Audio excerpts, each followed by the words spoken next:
How does a woman who built her life on justice end up on the wrong side of it? She was a woman of power, prestige, and unwavering authority. Judge Susan Barton had it all, until one fateful decision led to her downfall. Was it love, betrayal, or something far worse?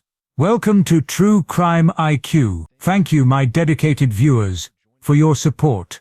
Thank you for subscribing and joining me on this journey as we explore the dark and complex stories that challenge our perceptions of trust, love, and betrayal.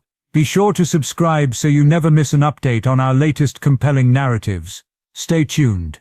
The gavel had always been her weapon. A single strike, and she could silence a room. A verdict, and she could decide a man's fate. But as she sat in the defendant's chair, staring at the jury that once revered her, she realized something chilling. She was no longer the one holding the gavel. She had sentenced countless criminals, believing justice was absolute.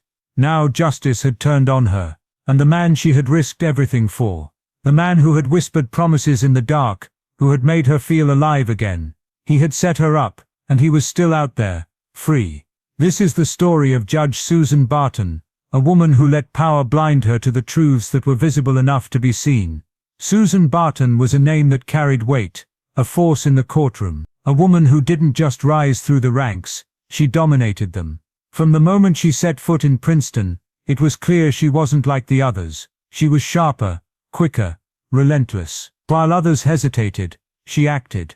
While others crumbled under pressure, she thrived in it.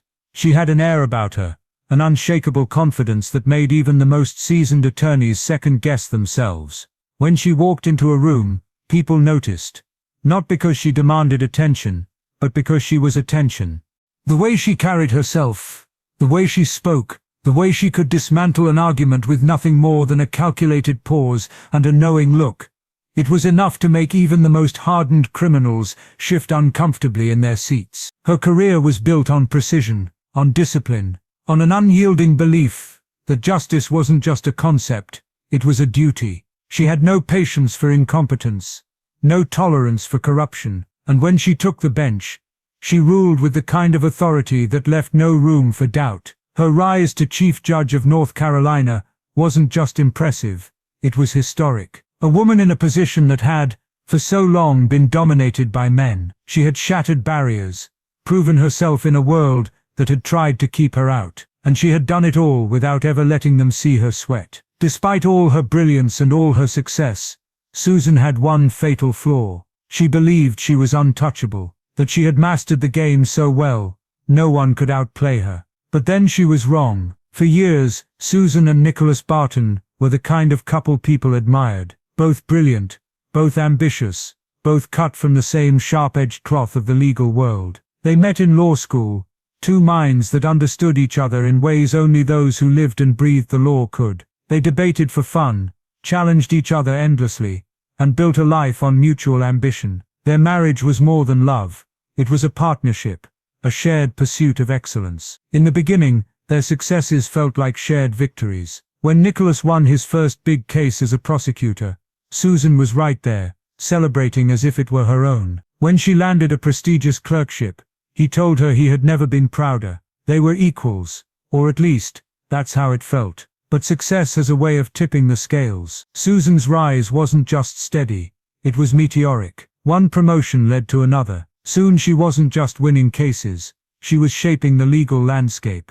Her name was spoken with admiration in courtrooms, her judgments dissected in legal journals. When she was appointed as a judge, it was a moment of triumph. But triumph has its costs. Nicholas was proud of her. At least, that's what he told himself. But pride and resentment often exist side by side. At first, the changes were subtle. She came home later, work became the priority. He tried to be understanding. After all, they had built their careers together. But as Susan's name became more prominent, as her influence stretched further, he felt himself fading into the background. People no longer introduced him as Nicholas Barton, the respected prosecutor. They introduced him as Judge Barton's husband. Conversations between them became shorter, then infrequent, then non-existent. The warmth that once existed between them had been replaced with something colder, something unspoken. Susan didn't notice, or maybe she chose not to. She was consumed by her work, by the power she had spent years chasing, and Nicholas. He had become an afterthought. Their home, once filled with laughter and late-night discussions, had become a place of silence. They spoke in polite exchanges, as if they were colleagues rather than husband and wife. They still shared a bed, but there was nothing left between them except the weight of unspoken disappointments. And then, she met him. Richard Taylor wasn't the kind of man who demanded attention, he was the kind who commanded it effortlessly. He didn't have to be the loudest in the room, or the most aggressive to make his presence known. There was something about him, something unspoken, that made people take notice. He moved with an easy confidence, the kind that suggested he had nothing to prove. His voice was deep, measured, deliberate. He never spoke too quickly, never seemed rushed, as if the world moved at his pace, and not the other way around. His eyes, dark, unreadable, lingered just long enough to make a person feel seen, but not long enough to give away his thoughts. He was charming, yes, but not in the obvious way. He didn't flatter. He didn't try too hard. He was the kind of man who listened, who made silence work in his favor. A tilt of his head, a half smile at the right moment, a simple, "Tell me more." It was enough to make someone feel like the most interesting person in the world. And Susan. She had spent years being the woman everyone admired, but no one truly saw. She was Judge Barton, feared, respected, untouchable. She had forgotten what it felt like to simply be Susan. But Richard. He made her remember. She first saw Richard Taylor at Bordeaux, an upscale restaurant, where she often spent her evenings reviewing cases over a glass of wine. He approached with the kind of confidence that made her forget, if only for a moment, the weight of her position. Their first conversation was nothing extraordinary, yet it changed everything. A casual exchange, a witty remark, a shared laugh over something insignificant. But in that moment, Susan felt something she hadn't felt in years, noticed, appreciated. Not for her title, not for her power, but for who she was beneath it all. It started with innocent meetings, coffee after a long day, a drink at a quiet bar, conversations that stretched longer than they should have. He had a way of making her let her guard down, of making her forget that there were lines she wasn't supposed to cross. And maybe, deep down, she didn't want to remember. But Richard Taylor wasn't just a man who walked into her life by chance. He wasn't just a charming stranger. He was something else entirely, and Susan had no idea what she had just let in. What would you do if the person you loved most in the world was taken from you? Not by death, not by an accident, but by a man in a suit, standing in a courtroom, pointing a finger, delivering a speech, and convincing a jury that the person you called family deserved to rot in a cell for the rest of their life. Richard Taylor sat in that courtroom, listening, watching, feeling every word like a knife slicing through his chest. They were talking about Travis, his Travis, the one who had raised him when no one else had cared, the one who had protected him, fed him, taught him how to survive in a world that didn't give second chances. But in that courtroom, they weren't talking about a protector. They were painting a monster. Travis Taylor, convicted child predator, a man whose crimes were so vile that parents wept in the stands, a man whose name would be spoken in disgust, long after the trial ended.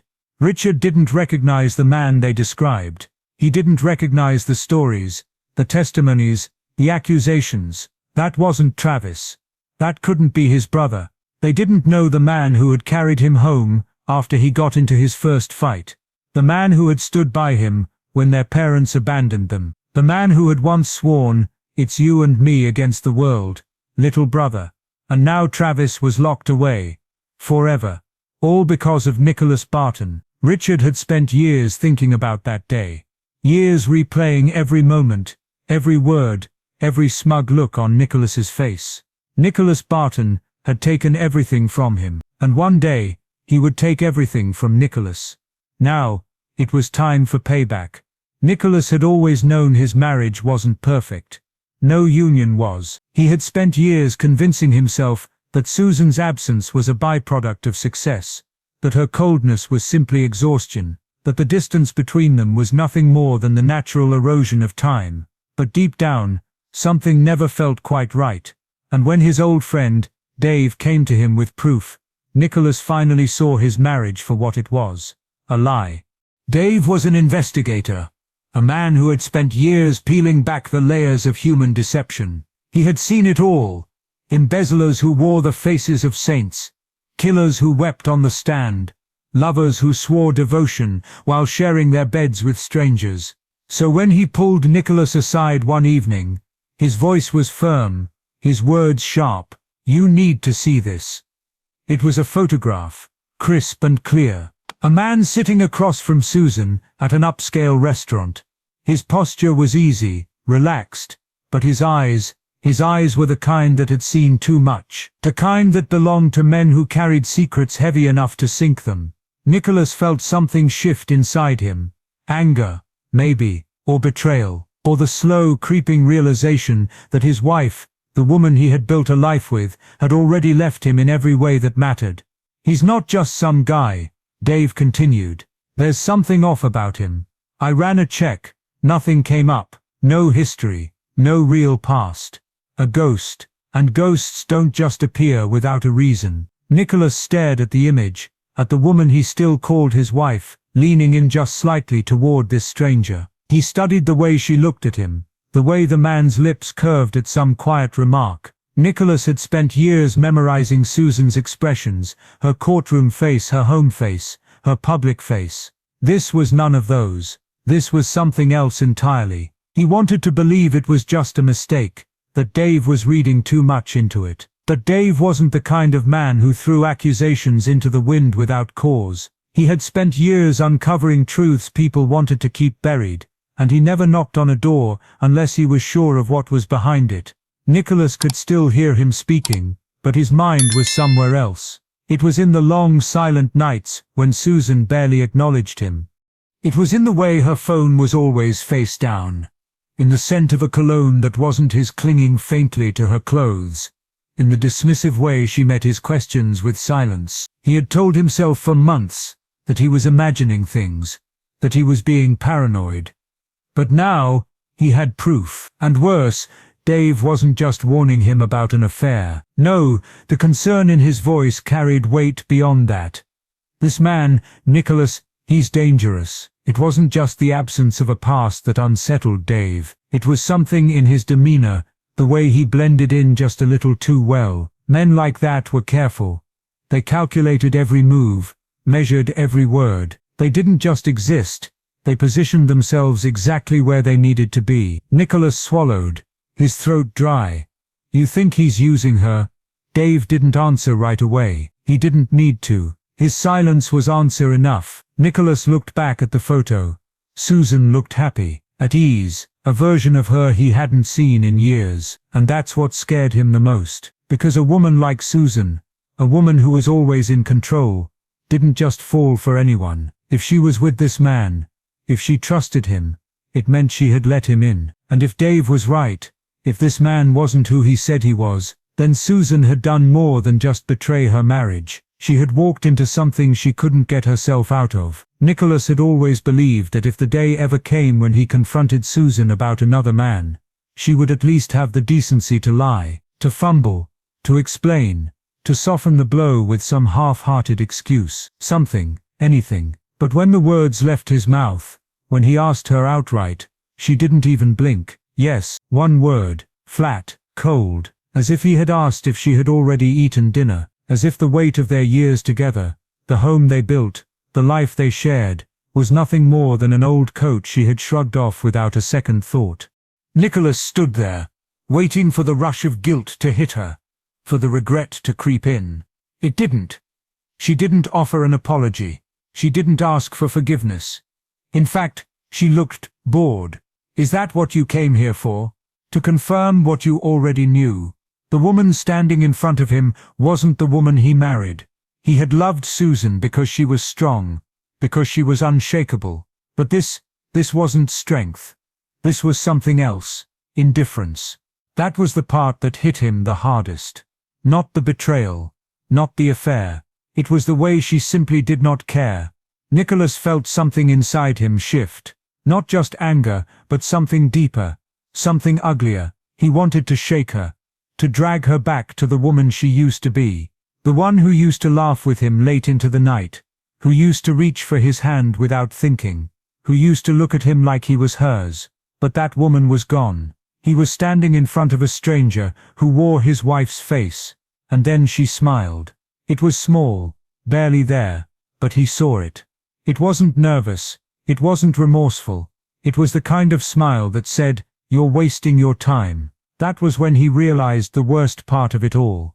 She wasn't sorry. She had already mourned the death of their marriage, long before this moment. She had already moved on. The only one standing in the wreckage, still trying to piece together what was left, was him. "You don't even care, do you?" The words left his mouth before he could stop them. Susan exhaled, slow and measured, like he was exhausting her. "What do you want me to say, Nicholas? That I regret it, that I made a mistake, that I still love you?" She tilted her head slightly, as if she were considering it. "Would that make you feel better?" He stared at her, waiting for the punchline. But there wasn't one. She meant it. There was no rage in her voice, no bitterness, just a quiet certainty that left no room for argument. She had already checked out.